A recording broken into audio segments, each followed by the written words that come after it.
Ikapitong Kabanata. Huwag husgahan ang kapwa.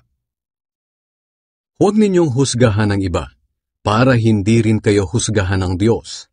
Sapagkat kung paano ninyo hinuhusgahan ang inyong kapwa, ay ganun din kayo huhusgahan ng Diyos. Bakit mo pinupuna ang munting puwing sa mata ng kapwa mo, pero hindi mo naman pinapansin ang malatrosong puwing sa mata mo? Paano mo masasabi sa kanya, "Kapatid, tutulungan kitang alisin ang puwing sa mata mo," gayong may malatrosong puwing sa iyong mata?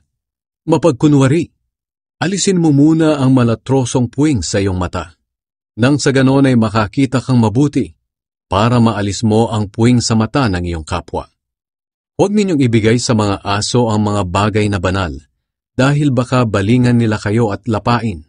At huwag din ninyong ihagi sa mga baboy ang inyong mga perlas, dahil tatapak-tapakan lang nila ang mga ito. Humingi, humanap, kumatok. Humingi kayo sa Diyos at bibigyan kayo. Hanapin ninyo sa Kanya ang hinahanap nyo at makikita ninyo. Kumatok kayo sa Kanya at pagbubuksan kayo. Sapagkat ang lahat ng humihingi ay nakakatanggap. Ang naghahanap ay nakakakita. At ang kumakatok ay pinagbubuksan. Kayong mga magulang, kung ang anak ninyo ay humihingi ng tinapay, bibigyan ba ninyo ng bato? At kung humihingi siya ng isda, bibigyan ba ninyo ng ahas? Kung kayong masasama ay marunong magbigay ng mabubuting bagay sa inyong mga anak, gaano pa kaya ang inyong amang nasa langit? Ibibigay niya ang mabubuting bagay sa mga humihingi sa Kanya. Gawin ninyo sa inyong kapwa ang gusto ninyong gawin nila sa inyo. Ganyan ang tamang pagsunod sa kautusan ni Moises at sa mga isinulat ng mga propeta. Ang makipot na pintuan. Pumasok kayo sa makipot na pintuan, dahil maluwang ang pintuan at malapad ang daan patungo sa kapahamakan, at marami ang pumapasok doon. Ngunit makipot ang pintuan at mahirap ang daan patungo sa buhay na walang hanggan, at kakaunti lang ang dumadaan dito. Nakikilala ang puno sa bunga nito. Mag-ingat kayo sa mga huwad na propeta. Lumalapit sila sa inyo na parang mga maamong tupa. Pero ang totoo, tulad sila ng mga gutom na lobo. Makikilala ninyo sila sa kanilang mga gawa. Ang matitinik na halaman ay hindi namumunga ng ubas o igos. Ang mabuting puno ay namumunga ng mabuting bunga, at ang masamang puno ay namumunga ng masama.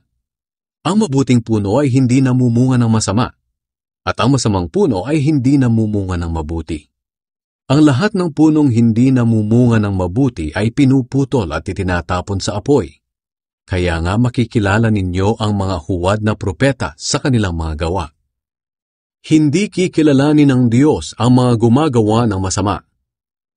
Marami ang tumatawag sa akin ng Panginoon, pero hindi ito nangangahulugan na makakapasok sila sa kaharian ng langit. Ang mga tao lang na sumusunod sa kalooban ng aking Amang nasa langit ang mapapabilang sa kanyang kaharian. Marami ang magsasabi sa akin sa araw ng paghuhukom, Panginoon, hindi ba't sa ngalan niyo ay nagpahayag kami ng inyong salita? Nagpalayas ng masasamang espiritu at gumawa ng maraming himala? Ngunit sasabihin ko sa kanila, hindi ko kayo kilala. Lumayo kayo sa akin, kayong mga gumagawa ng masama. Ang dalawang uri ng taong nagtayo ng bahay. Kaya ang sinumang nakikinig at sumusunod sa aking mga sinasabi ay katulad ng isang matalinong lalaki na nagtayo ng kanyang bahay sa pundasyong bato. Nang umulan ng malakas at bumaha, at humampas ang malakas na hangin sa bahay, hindi ito nagiba dahil nakatayo ito sa matibay na pundasyon.